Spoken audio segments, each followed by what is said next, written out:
Welcome to Anika design. आज की class का टॉपिक है प्लाज़ो। प्लाज़ो बहुत सारे हैं, जैसे कि straight palazzo, pant palazzo, circular palazzo, कलियों वाला प्लाज़ो, और सभी प्लाज़ो अपने लुक के लिए फेमस हैं और बहुत ही प्यारे लगते हैं, बट सबकी अपनी अपनी क्वालिटी है। अब आज जिस प्लाज़ो की बात करने वाले हम, वो है स्ट्रेट प्लाज़ो। लोगों को अक्सर कन्फ्यूजन हो जाती है कि स्ट्रेट प्लाज़ो और पैंट प्लाज़ो दोनों सेम है। पैंट प्लाज़ो नीचे से भी फिट होता है, उसकी मोहरी थोड़ी कम होती है, जबकि स्ट्रेट प्लाज़ो में जो साइड वाली हमारी फिटिंग का निशान है बिल्कुल स्ट्रेट स्ट्रेट लगता है। इसकी मोहरी ज़्यादा होती है, पजामा टाइप आप बोल सकते हो, और लुक वाइज बहुत ही प्यारा लगता है। ये सबकी अपनी अपनी पसंद है, मुझे स्ट्रेट प्लाज़ो बहुत ज़्यादा पसंद है। कुर्ते के नीचे स्ट्रेट प्लाज़ो का लुक अलग ही आता है। ऊपर से तो दोनों बिल्कुल सेम रहेंगे, ऊपर से फिटिंग सेम रहेगी, साइज़ सेम रहेगा, इवन थाई तक, घुटनों तक लगभग सेम ही रहते हैं। फिर घुटनों के बाद जो हम पैंट प्लाज़ो में शेप देके उसको कम करते चले जाते हैं, नीचे से नैरो कर देते हैं, स्ट्रेट प्लाज़ो में वो नैरो नहीं होगा, वो स्ट्रेट ही रहेगा। मैंने वीडियो स्टार्टिंग में भी आपको दिखा दी कि बनने के बाद कैसा लुक होगा, फ़ोटोज़ भी आपको दिखाए हैं।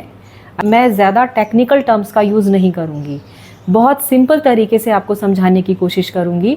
जैसे कि अभी हम लेंथ की बात कर लें, अक्सर लोग कंफ्यूज हो जाते हैं कितनी लेंथ ली जाए। जब हम कटिंग करते हैं, फ्रंट पार्ट पहले कट करते हैं, उसकी लेंथ जितनी भी आपको लेंथ रेडी करनी है उसका 1 माइनस करके फिर 3 इंच नीचे से ऐड करना होता है फोल्ड के लिए। अब मैंने क्या किया, ऊपर से 1 माइनस और नीचे से 3 इंच ऐड फोल्ड का, यानी टोटल अगर हम कैलकुलेट करेंगे तो 2 इंच का ही हम एक्स्ट्रा बढ़ाते हैं। जैसे 36 इंच तैयार करनी है तो पहले 35 इंच लो और फिर 3 इंच एक्स्ट्रा उसका फोल्ड के लिए ऐड करो। मैंने क्या किया कि पूरी 36 लेके 2 इंच ऐड कर दिया। मतलब सीधी सी बात है, जितनी भी लेंथ रेडी चाहिए उसमें 2 इंच ऐड करके आप लेंथ ले लो। बाद में आप देखोगे कि फोल्ड करते टाइम हम 3 इंच ही फोल्ड करेंगे और वो लेंथ परफेक्ट आएगी। तो बहुत ज़्यादा कैलकुलेशन हटा दी गई, सिर्फ ये बताया गया कि 2 इंच आपको एक्स्ट्रा ऐड करना है। फोल्ड 3 इंच ही होगा। ऊपर से 1.5 इंच की हम एक्स्ट्रा जो बेल्ट वाली पट्टी ऐड करेंगे और पीछे से इलास्टिक वाली पट्टी ऐड हो जाएगी। मतलब मैं तो खैर एक ही पट्टी यूज़ की है, आप जब स्टिचिंग के दौरान देखोगे मैंने ज़्यादा पट्टियाँ एक्स्ट्रा अलग से नहीं लगाई हैं, बहुत सिंपल तरीके से ही ऊपर से उसको फोल्ड करने की कोशिश की है। तो मिस मत करिएगा, वीडियो को पूरी देखते जाइए। मैं खुद ही एक्स्ट्रा चीज़ें हटा देती हूँ। जो ये हमारा फैब्रिक है, ये इसका सामने वाला हिस्सा और ये इसका बैक वाला हिस्सा, जो प्लेन हिस्सा है। प्लेन हिस्से पे हम मार्किंग करेंगे। मैं आपको पहले फैब्रिक शो कर देती हूँ। ये फैब्रिक की पूरी चौड़ाई है, विड्थ है 1.5 मीटर वाले अर्ज की है ये। तो इसमें प्लाज़ो हम दोनों ही एक साइड से ही निकाल सकते हैं। पीछे वाले हिस्से में जॉइंट लग जाएगा और हम इसको आगे वाला हिस्सा बिना जॉइंट के हमारा रेडी हो जाएगा। ठीक है, तो अब हम स्टार्ट करते हैं प्लाज़ो की कटिंग करना।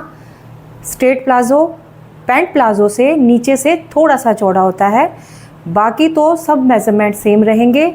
जो ऊपर से एरिया है आपका, जैसे कि वेस्ट का है या हिप एरिया है, यहाँ से फिटिंग दोनों ही प्लाज़ो की सेम रहेगी। स्टार्ट करते हैं। अब ये मेज़रमेंट लिख लिए हमने। वेस्ट हमारी 32 इंच, लेंथ है 36 इंच, हिप 40 इंच,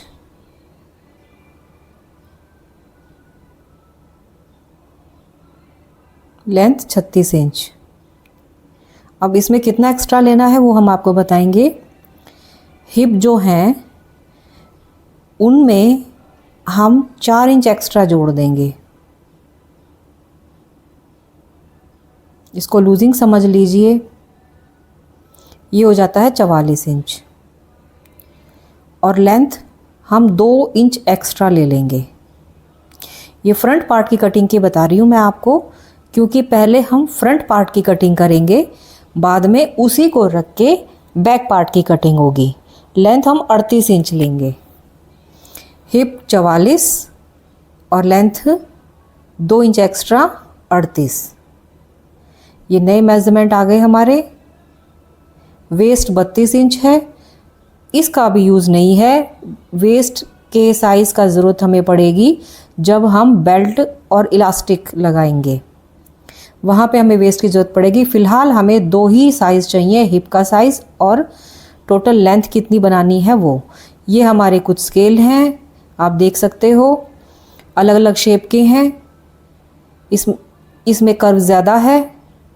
अगर नैरो बनानी है या कहीं पर आपको बहुत ज़्यादा कर्व की ज़रूरत पड़ती है, बिल्कुल ही नैरो करनी है हमें पैंट, वहाँ पे इसका यूज़ होता है। अदरवाइज़ जो कम कर्व वाला है उस स्केल को मैं ज़्यादातर यूज़ करती हूँ, इसको मैं कम यूज़ करती हूँ।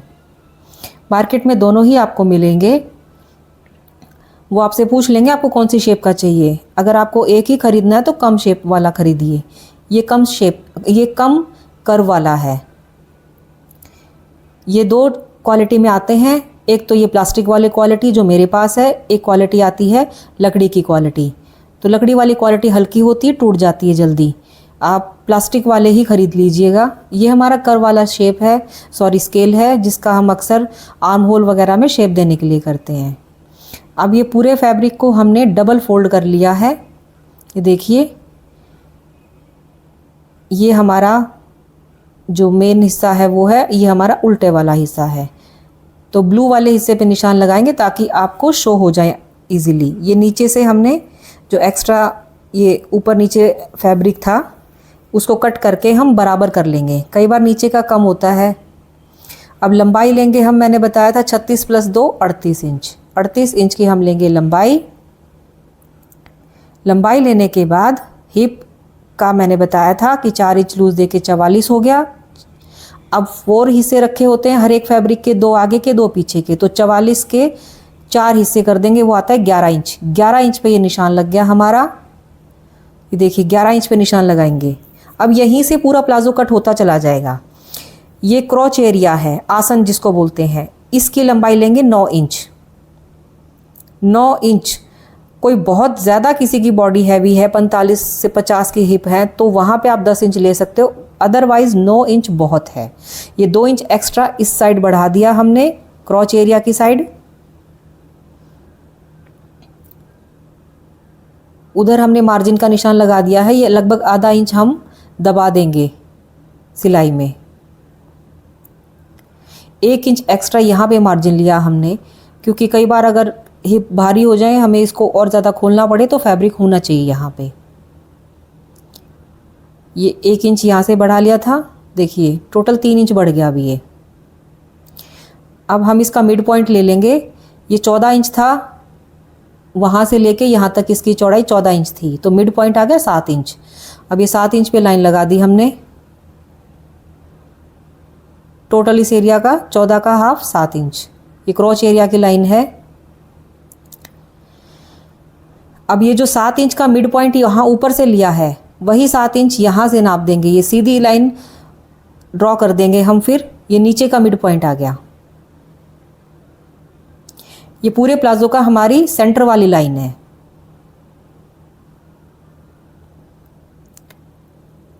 अब हम नीचे से आप देख लीजिए मोहरी कितनी चाहिए। जैसे मैंने इसको स्टार्टिंग में जितनी भी आप स्टार्टिंग में मैंने इसको 10 लिया था, जितनी भी आप मोहरी लेते हो तो इस मिड पॉइंट से दोनों साइड बराबर होना चाहिए। 5 इंच इधर तो 5 इंच उधर। चाहे कोई भी प्लाजो बना रहे हो, मान लीजिए 3 इंच इस साइड लिया है तो 3 इंच दूसरे साइड से, इस मिड वाली लाइन से, दोनों लाइन से बराबर लेना है। मार्जिन का हमने मार्किंग कर ली है। अब मार्जिन की मार्किंग के बाद वो जो पॉइंट्स आया है मार्जिन का और ये ऊपर वाला मार्जिन का पॉइंट था, इन दोनों को हम मिला देंगे ऐसे। नीचे से कर्व थोड़ा सा ज़्यादा हो गया, बेल बॉटम स्टाइल में हो गया थोड़ा सा, उसको बाद में हम ठीक कर लेंगे। अब यहाँ से क्योंकि बहुत ज़्यादा इसकी गोलाई की शेप है ना स्केल की, धीरे धीरे करके यहाँ भी हमने लाइन लगा दी है।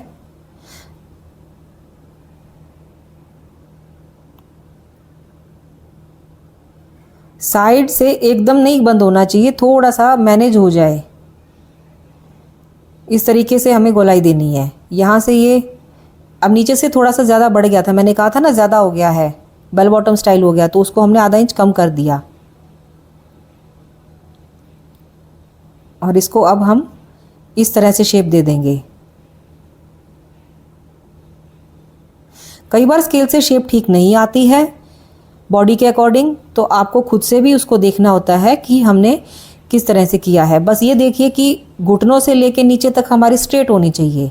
वो हमारी स्ट्रेट नहीं हो रही थी तो हमने उसको स्ट्रेट कर दिया फिर से अगेन मार्क करके। अब नीचे से स्ट्रेट हो गई हमारी बिल्कुल। ये देखिए ये 11 इंच था, रिपीट कर देते हैं। ये 9 इंच, 2 इंच इधर बढ़ाया, 1 इंच मार्जिन का बढ़ाया, फिर ये मिड पॉइंट ले लिया हमने। ये टोटल 14 इंच था, यहाँ से लेके यहाँ तक ये मिड पॉइंट 7 इंच आ गया। यही मिड पॉइंट 7 इंच नीचे मिला दिया हमने। अब नीचे भी ये शेप दे दी, दोनों साइड बराबर लेके मिड पॉइंट से, और फिर हमने शेप दे दी थी। अब हम इसकी शेप देंगे क्रॉच एरिया की। आसन वाले एरिया को क्रॉच एरिया कहा जाता है। स्केल को ऐसे रखना है, लाइन से लाइन मिल जाए।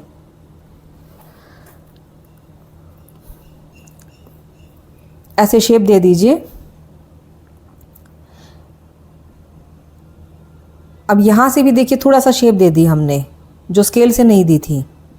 अब इधर जो डार्ट पॉइंट है, डार्ट लगाएंगे हम फ्रंट वाले पार्ट में। इसका मिड पॉइंट लेके यहाँ पे डार्ट लगेगी 6 इंच लंबी। 6 इंच लंबी डार्ट का निशान मार्किंग कर ली हमने। अब जहाँ से डार्ट लगाई थी वहाँ से आधा इंच कम किया हमने, देखिए ध्यान से। क्रॉच एरिया की तरफ आधा इंच हमने कम कर लिया। अब जो मार्किंग कर ली उसकी कटिंग कर लेंगे हम। ये देखिए इसको आधा इंच कम करके इस क्रॉच एरिया की तरफ से, और हमने कटिंग कर ली है।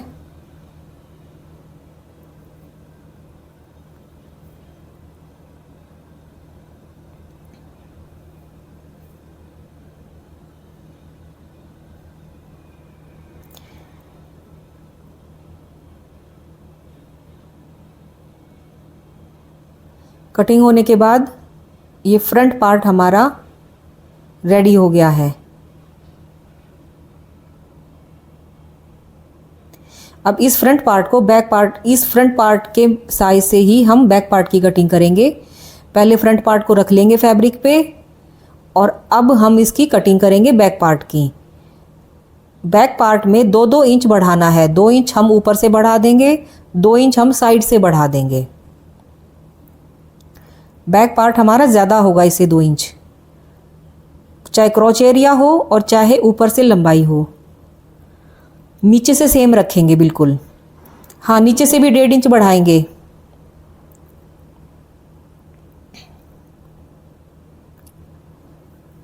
नीचे से 1.5 इंच बढ़ाएंगे, बाकी ऊपर वाले एरिया में चाहे क्रॉच एरिया है चाहे अपर पार्ट है वहाँ 2 इंच बढ़ाएंगे। कट होने के बाद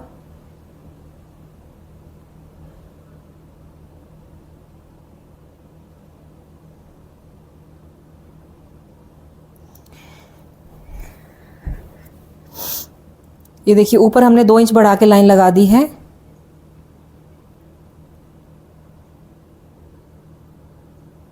बैक पार्ट की यहाँ क्लियर शो नहीं हो रहा है, मैं आगे आपको इसको अच्छे से डिटेल से दिखाऊंगी। यहाँ से 2 इंच बढ़ा दिया हमने।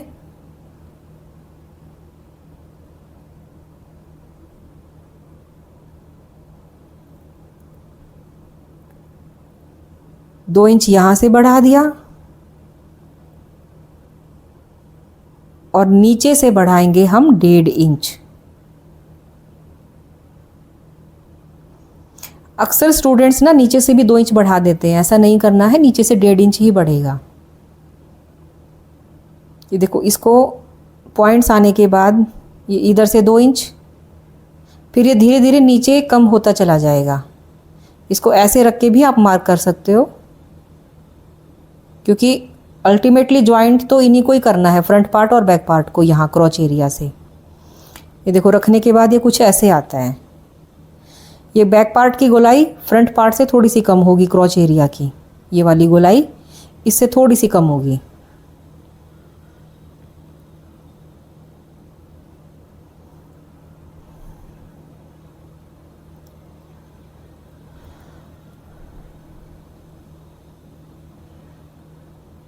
अब ये ऊपर से बिल्कुल अगर हम स्केल से ऐसे तिरछा करके लगाएंगे तो फिटिंग ठीक नहीं बैठेगी, इसको ठीक नहीं आएगी।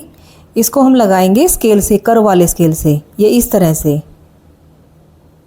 निशान लगने के बाद मैं क्लियरली इसको शो करूँगी। मुझे पता है कि अभी ये वीडियो मैंने ध्यान नहीं दिया, ये कॉर्नर छूट गया थोड़ा सा, बट आगे आपको डिटेल से दिखाएंगे इसको। ऐसे भी आप मार्क कर सकते हो अगर आपसे वैसे स्केल से नहीं करना चाहो तो।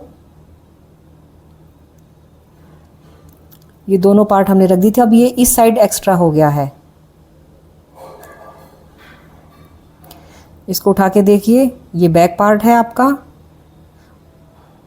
और जो ज़्यादा बढ़ा के है, सॉरी, ये ऊपर फ्रंट पार्ट है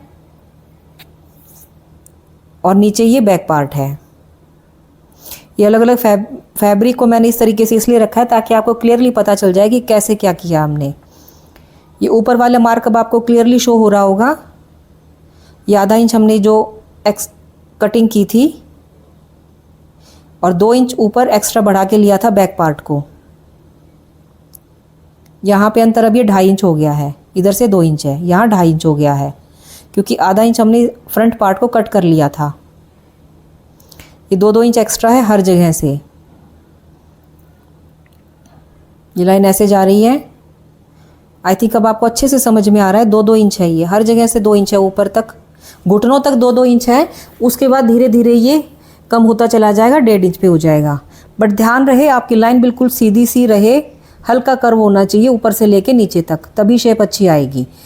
यहाँ से भी एकदम से कोना नहीं निकालना है फैब्रिक का, उसको शेप दे के ही करना है। जॉइंट हम इसको ऐसे करेंगे, ये मैंने रख के दिखा दिया आपको।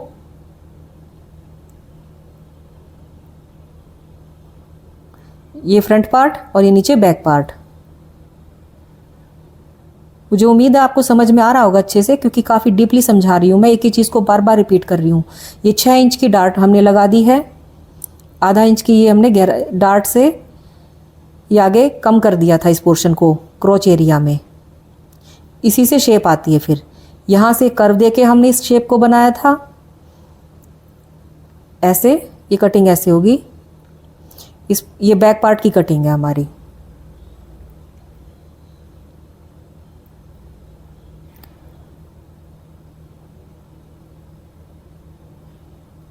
बिल्कुल क्लियरली मार्क दिखाई दे रहे होंगे। ये नीचे से देख लीजिए, नीचे से 1.5 इंच ज़्यादा है ये, इससे फ्रंट पार्ट से 1.5 इंच। ऊपर से 2 इंच था, इधर 1.5 इंच है। देखिए यहाँ से 2 इंच था, धीरे धीरे करके हमने इस लाइन को यहाँ से मिला दिया ऐसे। अब ये स्ट्रेट हो गई बिल्कुल लाइन।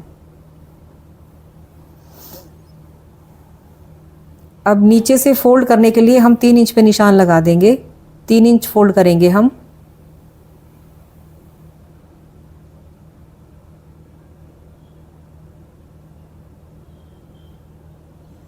इतना पोर्शन फोल्ड में चला जाएगा नीचे से, जो मोहरी का साइड है।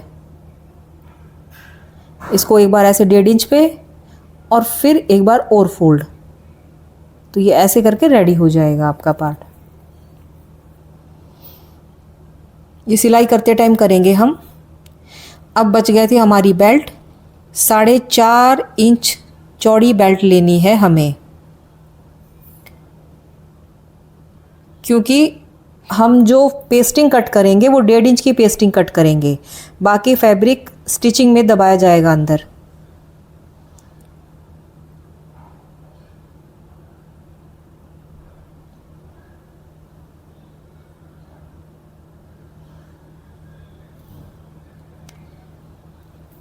ये लगभग 45 इंच लंबी ले ली हमने। जितनी यूज़ होगी उतना कर लेंगे, बाकी जो एक्स्ट्रा बचेगा उसको हटा देंगे, फैब्रिक को कट कर लेंगे।